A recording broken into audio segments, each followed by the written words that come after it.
Сәлем достар, менің арнама қош келдіңіздер. Бүгін мен сіздермен жөтелден қалай оңай әрі тез құтылуға болатын осы бір өзіме көмектескен екі әдіспен бөліскім келіп отыр. Алдымен менің арнама тіркеліп, қоңыраушаны басып қоямыз. Қазір күн салқындап жатыр, адамдардың барлығында тұмау пайда болып, жөтел, қақырық түспей біраз әбігерге түсіп жатады. Осы кезде көп адамдар дәрі ішеді, антибиотик қолданады, сонда да көбісі көмектеспей жатады. Мынау білесіздер, антибиотиктің біраз адамға пайдасынан гөрі зиянның да көп екенін, өйткені иммунитетті өте қатты өлтіріп тастайды.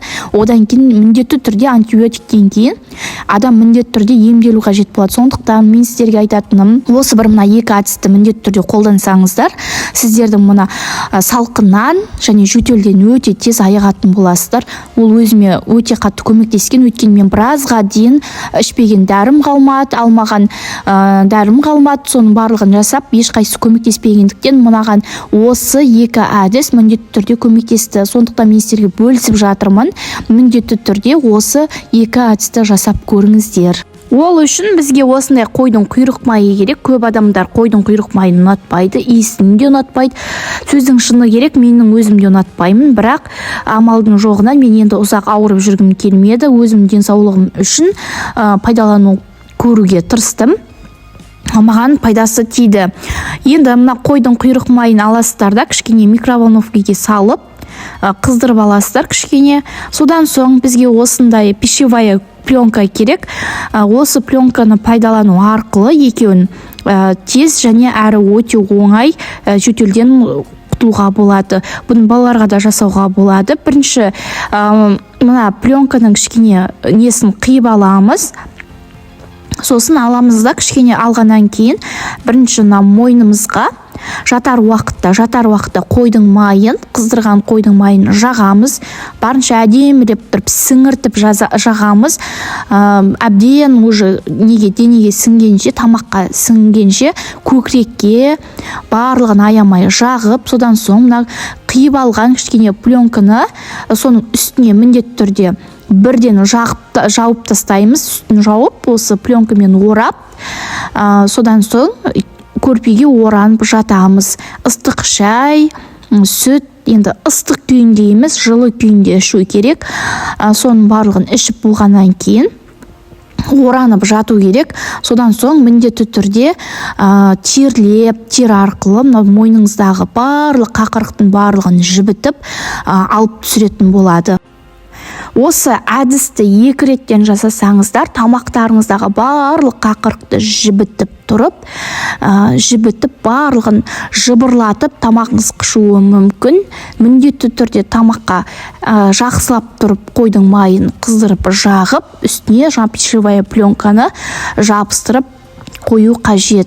Таңертең тұрғанда уже тамақтарыңыздан қақырықтар жайлап барынша түсе бастайтын болады. Екі рет жасаңыздар. Балаларға да жасауға болады осы әдісті. Ол жақсы көмектеседі. Көкіректеріңізге, тамақтарыңызға жағасыздар.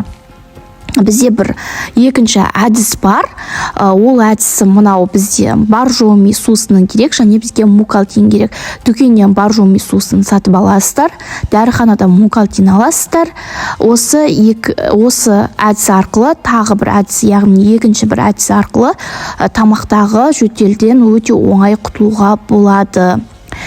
Алдымен мукалтинді бүкіл несін, дәрілерді, осы таблеткалардың барлығын алып аламыз. Содан соң боржомиді ашып, кішкене бастапқы жағысын кішкене ішесіздер, кішкенесін. Содан соң ішіне барлық таблетканың барлығын ішіне саласыздар. Салған кезде осылай жаңағыдай газ сияқты қылып осындай көріністе болады. Барлығын салып болғаннан кейін жайлап аузын ашып қоясыздар. Тура осылай араласу қажет. Барынша осылай ашып қоясыздар. Бірден қақпағын жауып қоймаңыздар. Ашатын кезде оны бүкілі сыртқа қарай ағып кетуі мүмкін. Сондықтан барынша осылай барлығы еріп ішіне кету керек.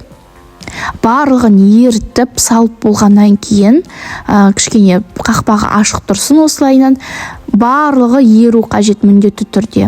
барлығын ертіп болғаннан кейін кішкене сарғыш түске енетін болады. Содан соң бетін жауып, кішкене тағы бір араластырып аласыздар да шайқап. Көп шайқаудың қажеті жоқ. Сонан соң күнделікті кәдімгідей бұны ішіп отырасыздар. 5 рет, 6 реттен осыны ішіп отырасыздар. Күніне 2 рет, 2 күнде 2-3 күн осыны ішесіздер. Тек қана судың орнына осыны іше бересіздер. Сонда сіздердің тамақтарыңыздағы бүкіл қақырықтың барлығын жібітіп, қақырықтың барлығы түсіп, жөтелден өте оңай айығатын боласыздар. Осы 2 әдісті балаларыңызға да өздеріңізге де жасап көріңіздер. Міндетті түрде сіздерге көмектесіп, жөтелден тез айығатын боласыздар. Менің басқа да видеоларымды көру үшін менің арнама тіркеліп, қоңыраушаны басып қойыңыздар. Міндетті түрде мен сіздерге тағы да пайдалы ақпараттар салатын боламын. Сау болыңыздар.